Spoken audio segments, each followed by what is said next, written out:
My UCG Fiber gateway is dying, and it has been a slow, painful death. It started back in November when it disconnected from UniFi's cloud site manager, unifi.ui.com. I tried updating the firmware, I power cycled it a bunch of times, I even disabled and then re-enabled cloud access, but nothing brought it back into the UniFi cloud, which, that's annoying, but I could still configure everything locally, so I let it slide. Then the local interface started acting up as well. Logging into the device got slower and slower, and sometimes it would freeze up entirely.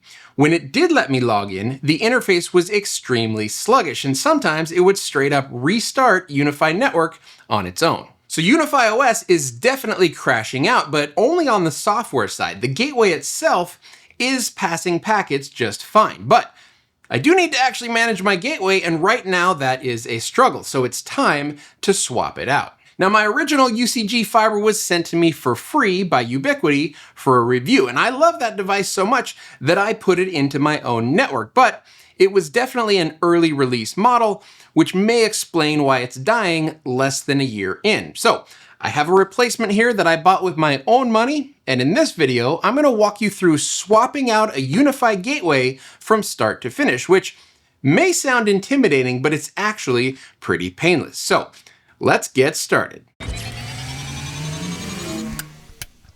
Okay, first thing we need to do, of course, is get it out of the box here.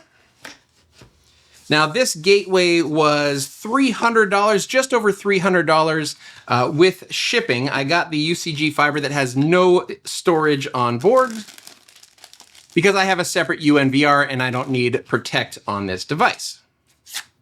Okay, so we have gateway, we have power adapter, and then we have a tiny little patch cable here and the power cord. So the first thing we need to do is get this plugged in and connected to the internet.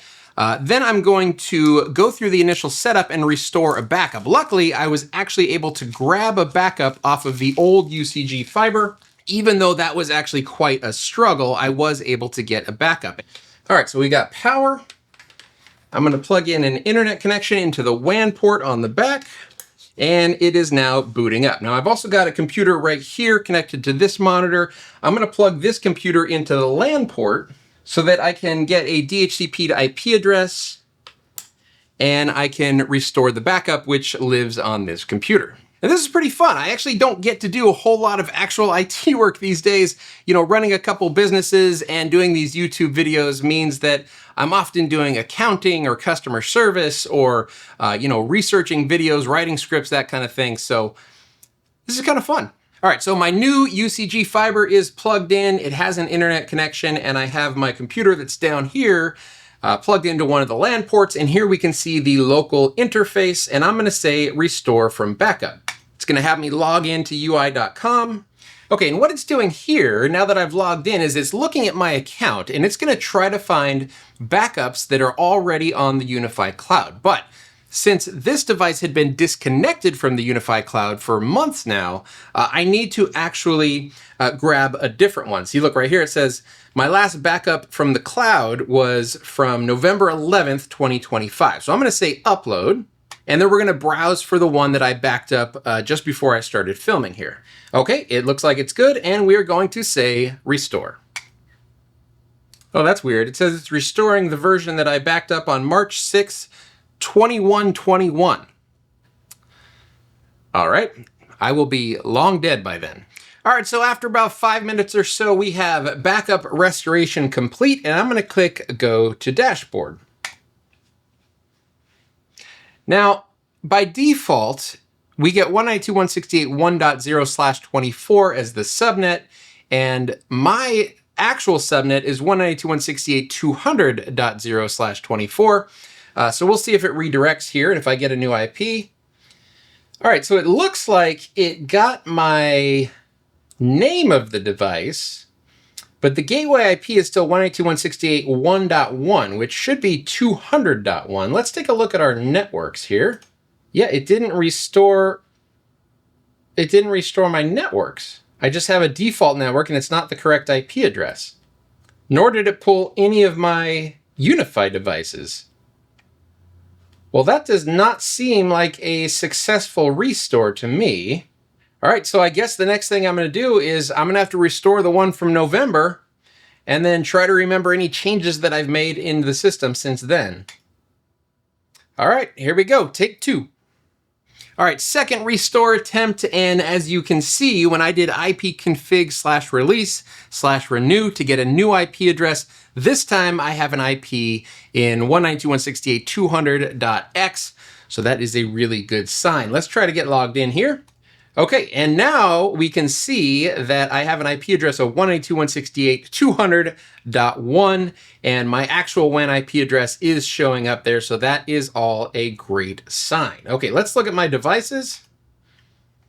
Yep, okay, they're all offline because this is just plugged in here on my desk, but all of my devices are in UniFi as well. So the next thing I'm going to do here is I'm going to run updates on UniFi OS and UniFi Network, and then I'm going to unplug it from here and replace my failed UCG Fiber over in my cabinet. All right, control plane, update to 449.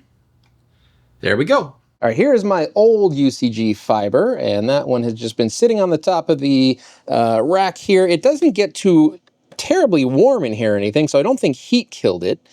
But we have the new one right here ready to go, so we're going to go ahead and swap that out next.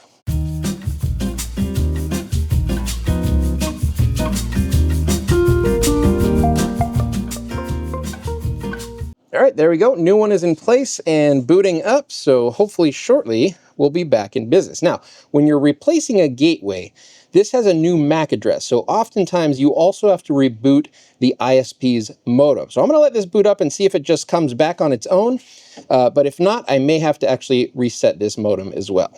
All right, so I didn't end up having to reboot the Comcast modem, probably because I have a static IP. Sometimes if you're DHCP, that's tied to the MAC address, and then you have to, sort of recycle that modem to get a new dynamic IP address from the ISP. But I didn't have to do that, so that's wonderful. Everything seems to be working fine. The true test, of course, is whether or not my gateway is now showing back up in unifi.ui.com. And as we can see here, Crosstalk Home Office UCG Fiber is showing up. So what did we learn here, right? The install didn't go exactly perfectly. It went pretty painlessly, but not perfect. So the backup that I had downloaded from the device itself before I started this process didn't work. It did not restore properly. It looked like it restored properly, but it did not have any of my device information. It didn't have any of my networks or Wi-Fi. It basically just didn't work. So I had to restore from the one that was on UniFi from November. That one luckily did work. And now I just have to think about, did I make any changes to UniFi that I'm going to have to readdress here? I don't think I did. So I think I'm pretty good, but if I did make any changes, I'm sure I'll find that out soon enough. So there you go. Not too difficult to replace a gateway.